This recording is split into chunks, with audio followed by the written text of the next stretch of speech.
What is up, y'all? It's me, Miss Ruby. I know I don't usually do hair tutorials at all, but in this video I'm going to show you guys how I went from this to this. For those of you who don't know, I do braid hair. I've been braiding hair since I was 13. It's been my side hustle for like 10 years now. As you can see with my type of hair, it's like really curly and it's actually pretty thin. And my hair braids don't really last that long, but I did want to put some in that carry me over for at least 2 weeks to a month. I wanted to get human braiding hair, but that costs almost just as much as weave, and I could just get weave if that's the case. So I found something in the middle. If you're on a budget like me, you could do something like this. Now, unfortunately, when I went to the store, they said that this brand of hair has been discontinued. It is Pro-Ten by Sensational, and they advertise it as the hair that Brandy wears. I don't know how true that is. Either way, it's a really good texture. This one is a soft yaki bulk, 18 inches, and it's a 1B mixed with 350. It says that it can be washed and conditioned like regular hair. We'll see. It says that you can put heat on it up to 270 degrees, which is awesome. And it says it has a lot of vitality. Supposedly it can be revitalized to its original condition by just spraying it with some water and combing through. Let's see, shall we? Okay, so wash and condition your hair because it's going to be tied up for a while.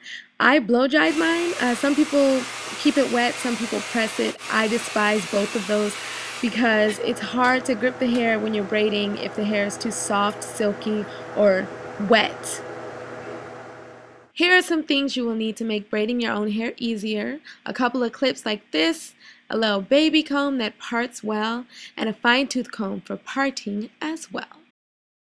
I like to start in the back and work my way up. Keep in mind that the parts in the back can be bigger than those up top if you want. Just make sure that if you part it bigger that you keep the braids the same size. I do it all the time. People always ask me how I get to the back, and this is how. The old-fashioned two-mirror way. Try it. You'll see. Separate the hair into tiny pieces for one braid. If it begins to tangle, detangle it before attaching or it's going to get worse. And alright, so here's an example of how I attach the hair. It's a bit hard to see, I know, but we're doing 3-strand braids. So I'm wrapping the 2 strands from my added hair around my hair, then mixing small pieces of my hair with the 2 strands and vice versa.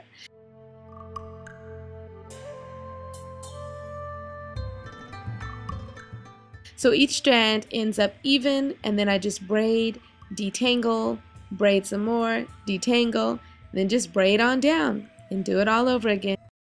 Here's how it looks after about 3 rows are finished. Here's how it looks after about 3/4 of my hair is finished. This is the back view. I left some out at the top. I prefer to do my top last.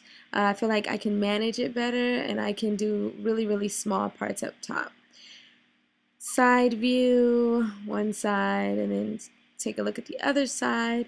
I wanted it to be much fuller, but my hair is really thin and I didn't want to do the parts any smaller for fear of breakage. Here's how it looks completed. One side is straight, the other side is braided because we're going to dip it into some warm water so that I can have some loose waves. Now, as you see, I'm measuring the temperature because this hair is not supposed to exceed 270 degrees of heat. I actually dipped this in only about 150 degrees of heat, so not nearly the maximum, and that's because I'm not really trying to get like a really deep wave. We'll go ahead and dip it in the water, wring it out, squeeze it out, however you do it. I recommend trying one side first, and I'm gonna go ahead and unravel this now. See how this turns out. These are just 2 different, like, basic ways that you can wear your hair when you have individual braids in.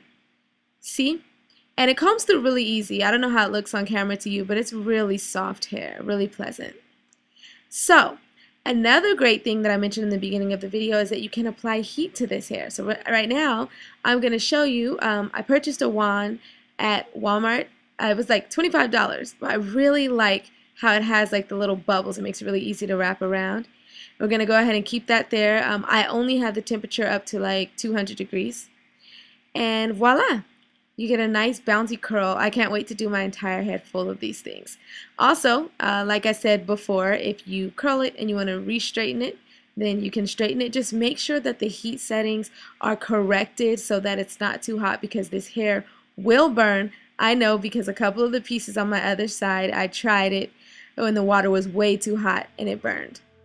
So I went ahead and I dipped both sides, and I only had the water up to about 150 degrees Fahrenheit. I know if you put it up to about 200, you can probably get a deeper wave or crinkle, and definitely if you leave it in like overnight, you can get a deeper wave or crinkle. I was looking for more something like this, like a loose kind of like natural looking wave. What I love about this hair is that it's really soft. So like if you have ever used like the black and gold Kanekalon before, and you feel it and you run your fingers through it, it's a little bit rough. It still looks good, but it doesn't feel like hair. Like this feels like my hair. So if you do these braids, you can wear them down. I did put my middle part, which I actually hardly ever do on myself. I do it on clients, but I wanted to try it out this time.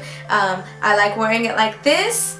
I really like wearing this style, especially if you do your baby hairs. It just kind of shows off your face, and it's kind of like a princess twist waterfall type thing. You might want to pin it down so that it stays down. This too, just like a cute side braid with maybe an accessory or something. Anyway, follow me on Instagram at Miss Ruby with an L instead of an I, the same way you can follow me on Twitter and this YouTube channel at Miss Ruby with an L instead of an I. Try to keep in touch with me. I'll be posting pictures with this hair in after I curl it up, after I straighten it again, do something else with it so that you guys can see how long it lasts for me. And if you have any questions, make sure you leave them in the comment box below or just inbox me, alright? Thank you for subscribing. I hope you enjoyed this tutorial. See you next time.